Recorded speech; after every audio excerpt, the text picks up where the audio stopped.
Salut tout le monde, on va poursuivre notre dur combat pour réduire les temps de chargement de notre site en travaillant sur la concaténation et la minification des CSS et des JavaScript. C'est parti! Bonjour, je suis Charles Anony, webmaster freelance chez GDM Pixel et dans cette petite vidéo, je vais vous montrer comment configurer AutoOptimize, un plugin qui va nous permettre de concaténer et minifier les JavaScript et les CSS qu'on utilise sur notre WordPress. Donc on rentre tout de suite dans le vif du sujet.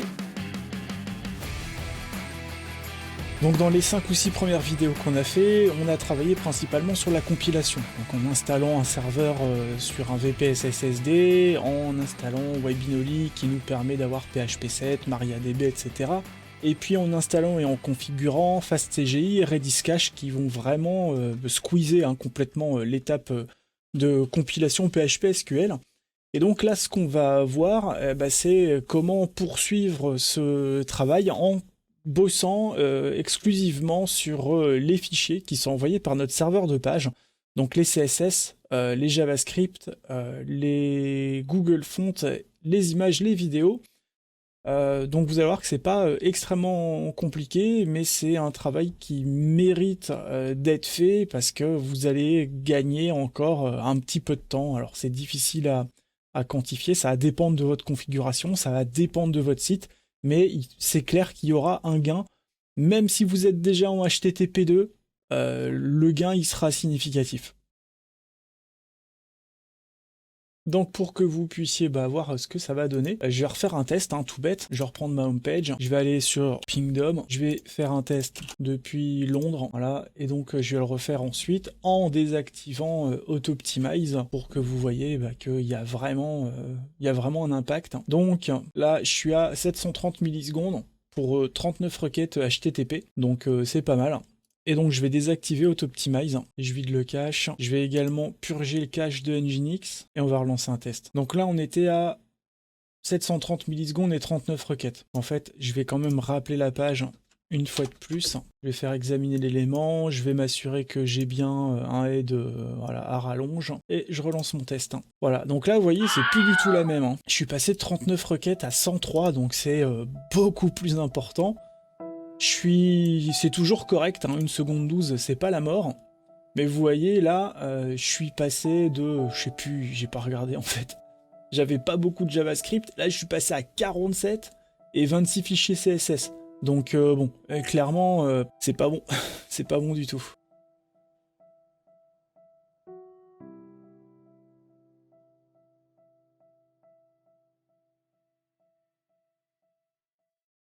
Donc, je vais remettre AutoOptimize et puis en même temps, je vais vous présenter la config que moi j'utilise, que vous allez devoir adapter en fonction de vos besoins. Ce que AutoOptimize vous propose, il y a plein d'autres modules qui vont vous le proposer. C'est des fonctionnalités de base, mise en cache, concaténation, minification, etc. Donc la concaténation, c'est quoi? La concaténation, c'est je prends mes fichiers et je les regroupe en un ou plusieurs fichiers, ici un seul. Donc ça, ça va réduire le nombre d'appels HTTP et donc forcément, ça va permettre d'avoir des temps de chargement plus courts. Et la minification, c'est simplement le fait de supprimer tous les retours à la ligne, tous les espaces vides, tous ces trucs-là, tout ce qui sert à rien pour un navigateur et qui, mine de rien, a un impact sur le poids du fichier. Donc je vais vous donner un exemple avec ma feuille de style. Donc ma feuille de style ici, quand elle est minifiée, elle pèse 89 kilobits, donc c'est pas la mort. Par contre, quand elle passe en mode normal, donc c'est-à-dire non minifiée, donc c'est la version que vous avez ici, elle pèse 785 kilooctets. Donc 785 kilooctets, c'est non quoi, c'est pas possible, c'est beaucoup trop lourd. Donc ici, pourquoi elle est aussi légère? Parce qu'elle est compressée et aussi parce qu'elle est compressée avec gzip qui est installé sur mon serveur. Donc ça, on aura un prochain tuto pour installer ce module-là. Mais voilà, l'idée de base, c'est quoi? C'est que si vous laissez votre site en roue libre, vous avez des temps de chargement qui sont trop longs. On va regarder d'abord les options JavaScript, donc optimiser le code JavaScript, oui. Concaténer les fichiers JavaScript, c'est on va les regrouper. Agréger le JavaScript inline, donc ça c'est pour récupérer le JavaScript que vous pouvez avoir dans la page, parce que c'est possible que vous ayez des scripts à droite à gauche dans le code source, et donc là AutoOptimize va les ressortir de votre code source, va les mettre dans un fichier externe, donc vous allez avoir un code source qui va être plus léger, qui va être plus propre. Forcer le JavaScript à charger dans l'entête de page, vous n'êtes pas obligé de le faire. Ça va permettre de le charger beaucoup plus vite. Alors ici, c'est la fonction qui est la plus intéressante pour moi sur ce type d'outil. Ils ont un défaut, c'est le défaut de leur qualité, c'est que ils font vraiment bien leur boulot, c'est-à-dire qu'ils vont tout regrouper, tout concaténer, tout minifier. Mais parfois, ça peut vous poser des problèmes. Par exemple, si vous avez un slider type Revolution Slider, et que vous utilisez ce module-là, c'est possible que le slider ne fonctionne plus. Donc ce que vous pouvez faire dans ces cas-là, c'est exclure des scripts de cette fonction. Comme ça, vous conservez les fonctionnalités importantes pour votre site. Alors évidemment, ça va se faire au détriment des temps de chargement, mais l'expérience utilisateur passe avant le reste. Donc le bémol, c'est que du coup, ça vous demande de bien connaître votre thème, vos plugins, et donc de passer un petit peu de temps sur votre code source pour repérer tous les JavaScript que vous avez, et puis essayer de comprendre ce qu'ils font, et quand il y a un truc qui va pas, savoir que, tiens, ça doit être tel script de tel module. Donc voilà, c'est pas forcément réservé aux utilisateurs avancés, mais il faut avoir l'habitude d'ouvrir la console de développeur, et puis de regarder un petit peu le code source, et voilà, de mettre un peu les mains dedans. Vous avez une petite option, ajoute une gestion des erreurs. Bon, perso, je l'active pas, j'ai pas besoin, ça fonctionne bien comme ça. Et donc juste ça, ça va nous permettre d'externaliser les JavaScript et de gagner du temps. Et donc ce qu'on fait pour les JavaScript, on peut aussi le faire pour le CSS. Donc vous cochez la petite case optimiser le code CSS. Et après, vous avez plusieurs fonctions. Donc concaténer les fichiers CSS, c'est pour regrouper tout le monde. Agréger le CSS inline, ça c'est un truc que j'adore, qui permet, comme pour le JavaScript, de sortir le CSS du code source de la page pour le mettre proprement dans un fichier externe. Donc ça c'est super bien si vous utilisez un builder de page, parce que les builders ils ont une fâcheuse tendance à pourrir complètement le head en vous rajoutant une chier de CSS inline. Perso, je trouve ça vraiment dégueulasse. Et du coup, là, voilà, ça vous permet d'avoir un code source qui va être vachement plus propre. Donc ça, vous pouvez le cocher, ça va être super rare que ça génère des problèmes au niveau du rendu. Génération de données, URI pour les images. Ça, c'est un boui-boui. C'est vraiment un petit gadget. Ce que ça va permettre de faire, c'est que si vous avez une image de fond sur un conteneur ou un bouton ou quoi, ça va le charger dans le CSS en base 64. Donc du coup, ça va alourdir un petit peu le CSS. Vous n'avez pas gagné grand-chose. Mais bon, c'est un truc que vous pouvez cocher. Par contre, du coup, contrôlez bien derrière que vos images de fond sont toujours bien là. Inclure le CSS principal dans l'HTML et reporter le reste. Donc ce qu'ils appellent ici le CSS principal, en fait, c'est le critical CSS. Donc le critical CSS, c'est le CSS qui vous permet d'avoir le rendu pour le contenu qui est situé au-dessus de la ligne de flottaison. Donc ce qu'on appelle la ligne de flottaison, en fait, c'est tout le contenu qui est visible avant qu'on ait besoin de scroller.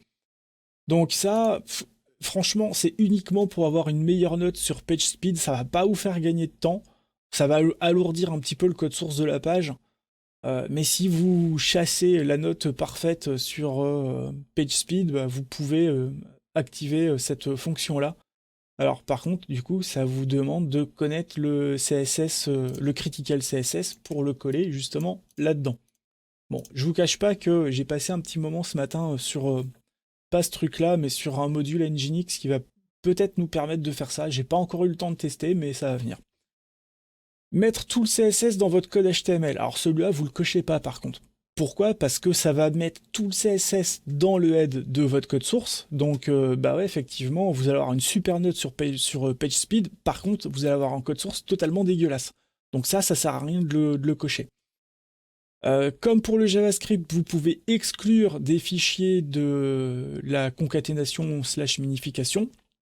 Donc là, il faut dire lesquels, hein. Donc bon, vous n'êtes pas obligé de le faire, mais ça peut... si vous voyez qu'il y a un truc qui coince et vous vous dites, ah bah tiens, ça va être tel fichier, de tel module, voilà, comme pour le JavaScript.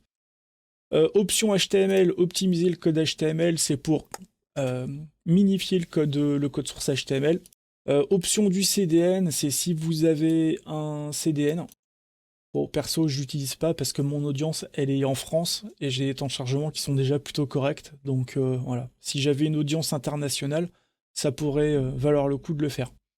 Bon, après, il y a une rubrique info qui nous sert à rien.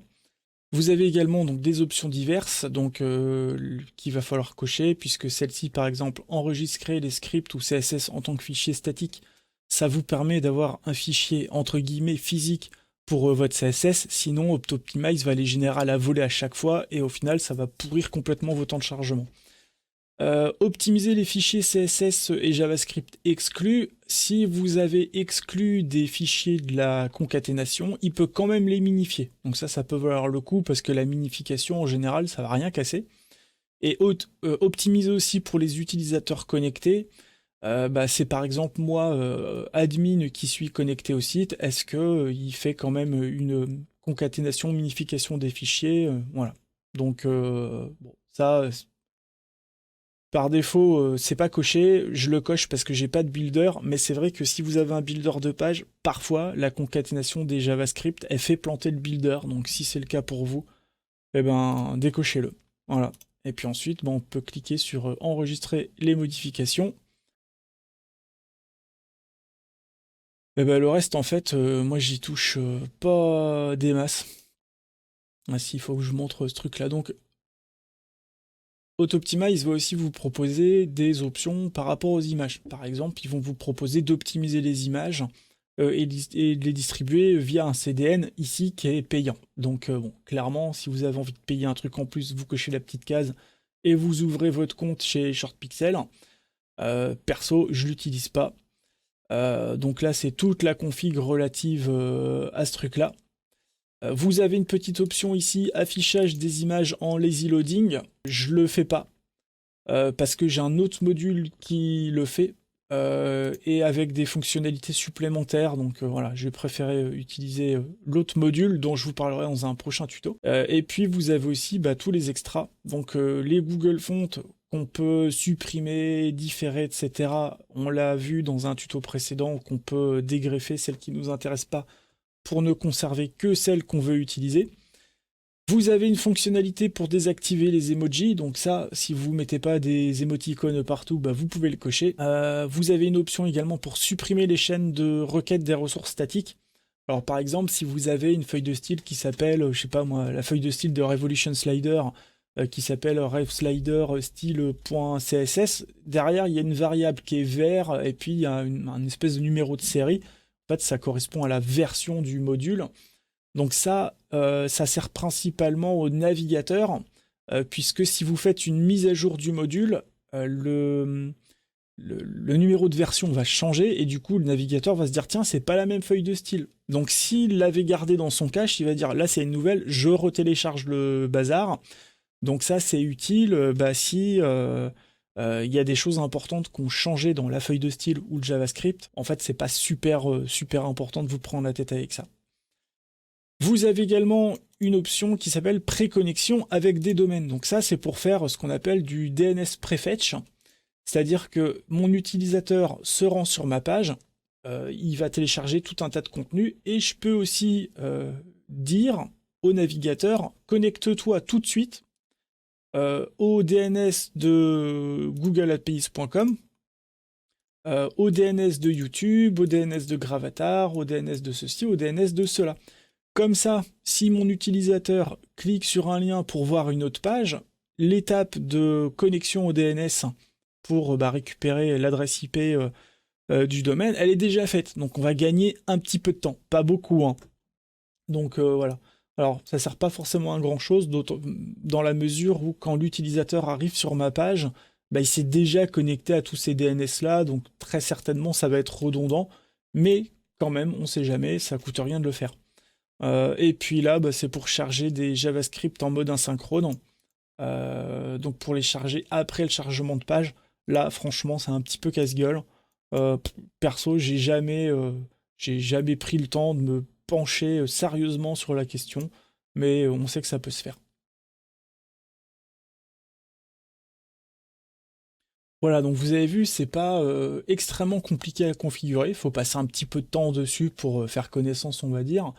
Et donc ça vous permet d'avoir un gain de temps significatif, puisque sur le test qu'on avait fait, on était à 1 seconde 12, ce qui est pas totalement dégueulasse. Et en utilisant juste un module ici, je peux redescendre à 555 millisecondes, ce qui est quand même super correct pour une page qui fait 1 méga 2. Donc voilà, je vous encourage à utiliser ce genre de petits gadgets entre guillemets pour réduire vos temps de chargement, ça fait quand même une différence.